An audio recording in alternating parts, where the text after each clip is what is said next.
Welcome. In this tutorial, we're going to walk through the steps to install a WordPress blog on your own hosted web service.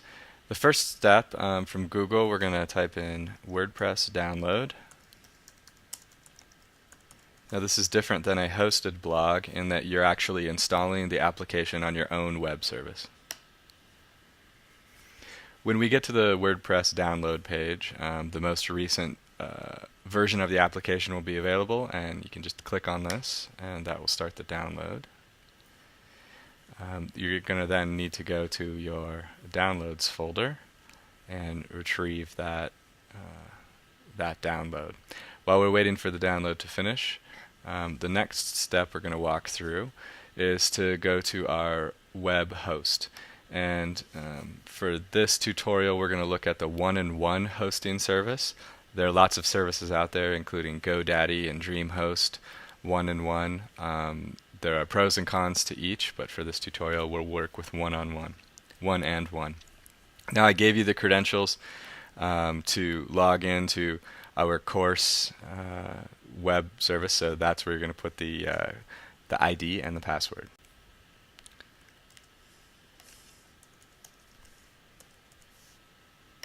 And we'll click Login. It'll take a moment. Now once you've logged into the hosting service, you're taken to the control panel.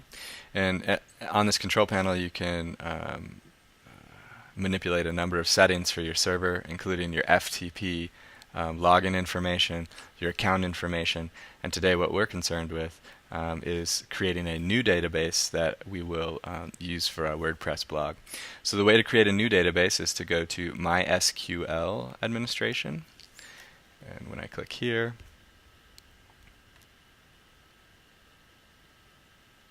it takes me to a page where I have all of my different databases. Now a number of these are already set up from our class. I will create a new database by clicking on the New Database button here.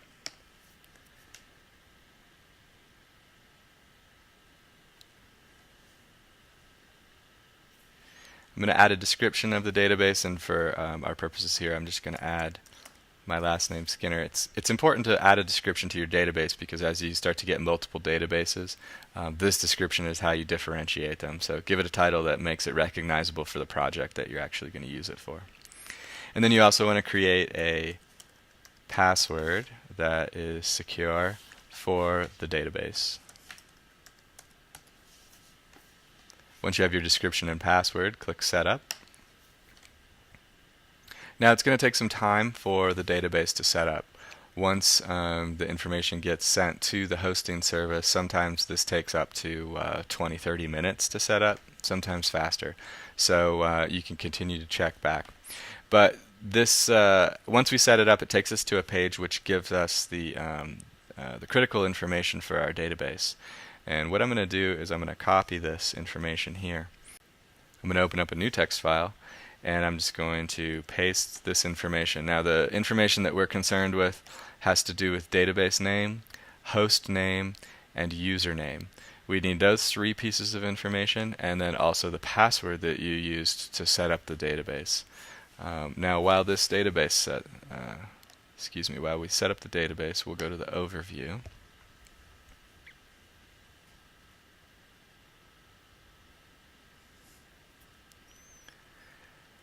Now you can see the new database that I'm setting up. It's called Skinner. It also has the database name, username, and host name information there. So if you need to get back to that information, you can always log back into the hosting service and go to the MySQL administration link to get that information. We're going to need that later to set up our configuration file for WordPress. And it says that the setup is started. So you can refresh the page for the next over the next number of minutes. Like I say, it usually takes 15-20 at least to see whether it's ready. And you'll note here from the other databases that are already set up, once it's ready, it shows the status is ready, and you get a series of buttons which enable you to edit, delete, and administer your databases. But we'll leave the database alone for now and let it continue to set up. Now we will copy our files to the server and set up our configuration file. The next step is to put the WordPress files onto the server itself. So I'm going to open up FileZilla, which is an FTP client. And now I'm going to put in the host name, username, and password. And I'll hit return, and it'll connect us. Now notice, like most FTP clients, what we have here is are the files that are actually physically on our computer on the left-hand side. The files physically on our server are in this right-hand window here, and by clicking this icon here we can move back a directory. Be sure that you're on your desktop or wherever you would like to be on your computer where your files are stored. Currently I am on the desktop.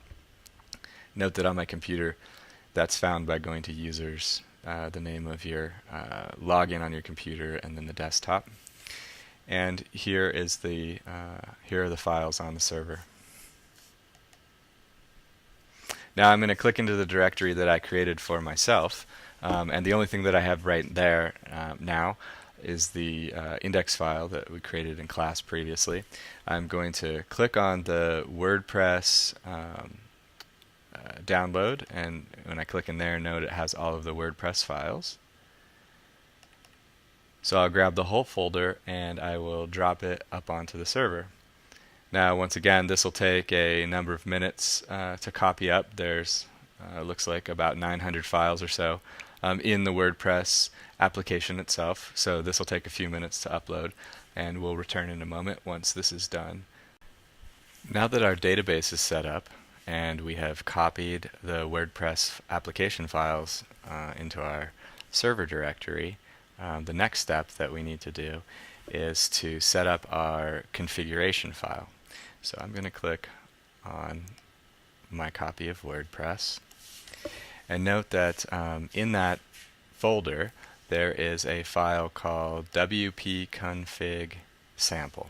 Now what I'm going to do is I'm going to copy that and just make a paste of that copy, and I'm going to rename that file so that it's just wp-config.php. Now what this file is, the config file, is we're going to put our database information into this file and then upload that to the server. That way when we install, what we've done is we've shown the application where the database we would like to store all of our blog information is. So I'm going to open this up with just a text editor, and when I do, we have a number of lines of text here. What we're interested in is largely from this area to this area here. And notice that here there's a place to define our database name, our database user, password, and host. And between the apostrophes here and here, here and here, where it says username here, password here, localhost, and database name here, we're actually going to enter in the information for our database. So now's a good time to call up the file that we pasted that database information on.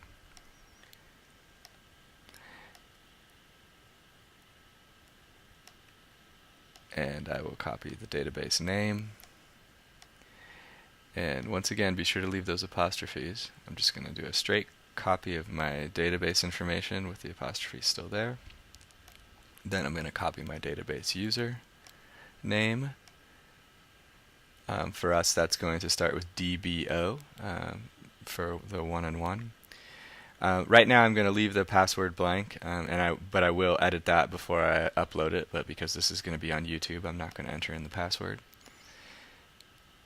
And this is our host right here, and we're going to actually replace localhost with that host name, which ends with db.oneandone.com. Now once again, please be sure to copy and paste or type in your password here, but for security reasons right now, I'm not going to do that.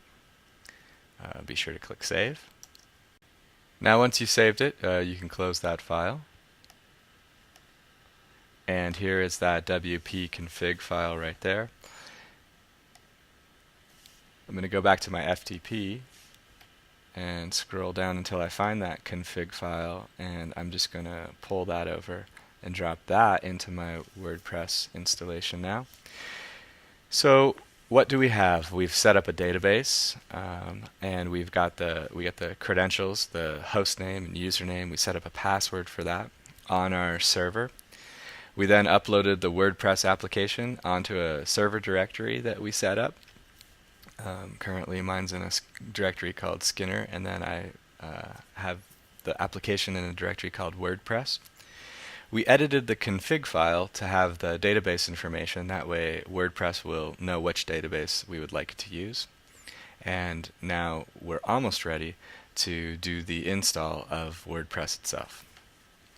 There's one caveat that I'd like to point out, and we came across this in class the other day. Some servers are not completely set up to run the WordPress application from the get-go. And what they need is for us to add an extra file called an HT access file that gives it a few more commands that enables the server setup to then run with the WordPress application. And unless you have that file set up, then as we encountered the other day, you get a forbidden error. Now, let me move back down to the root of our server. This is where all of our directories are, and just at the very root. If you see here, I've copied the HT access file right to that server. Let me open it up. Now what I did was a Google search. I typed in Google 1-in-1 hosting WordPress HT access file, and I found a forum which then gave me this bit of text here and said that you need to be sure to add this into an HT access file and put it at the root of your server. So what I did was I created a text file. I pasted all of the information in. Particularly these PHP requests here have to do with the WordPress configuration. And then I saved it. Now it's important to remember that I saved this as htaccess.txt, .txt rather. If I don't add that .txt at the end, I will lose the htaccess file, because this is actually a file that the operating systems recognize as an invisible file.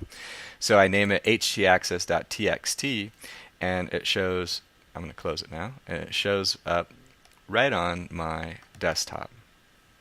So just to give you an example, I will delete the htaccess that's currently on our server, and I will take the one that I created, htaccess.txt. I'll pull it over to the server, and now when I rename it, I'm going to go in there and take out the .txt, and I'm going to put the dot at the beginning of this file called .htaccess. Now that becomes accessible on the web server. Now, not all hosting servers are going to require you to have an htaccess file to run WordPress. For us, we only need to have one file on the server as a whole for all of our different blogs to work. But if you get to the point in your installation where you have all of your WordPress files up there, your database set up, and your config file set up, and the server's not letting you access it, then once again, Google whatever your hosting service is, and WordPress and .htaccess file, and that forum will probably be able to give you the correct information. And if not, you can always call your hosting service and they'll be able to give you the correct information as well. Let's go back and see if our database is ready. And when I refresh the page, it says yes indeed that the database Skinner that I set up is now ready. And once again, those buttons, the delete, edit, and PHP admin, are now visible. PHP admin, I'm going to click on this, is the application that lets me go in and visually take a look at my database. So it might take a few minutes to load. Great. There's not a lot to look at yet. What it shows here is the name of my database, and there's nothing below it. After we install the application, there'll be 30 or 40 database tables down here that are installed. Back in the old days, we had to create these tables manually. Now we have an install script for WordPress. It creates all of those automatically for us to be able to save our data for the blog. But I just wanted to show you that there's nothing in our database. We have an empty database now. And after we run the install process, we'll come and take a look back at what's going on in the database. In the next part to this tutorial, we will go through the installation process. So please click on part 2 of the tutorial.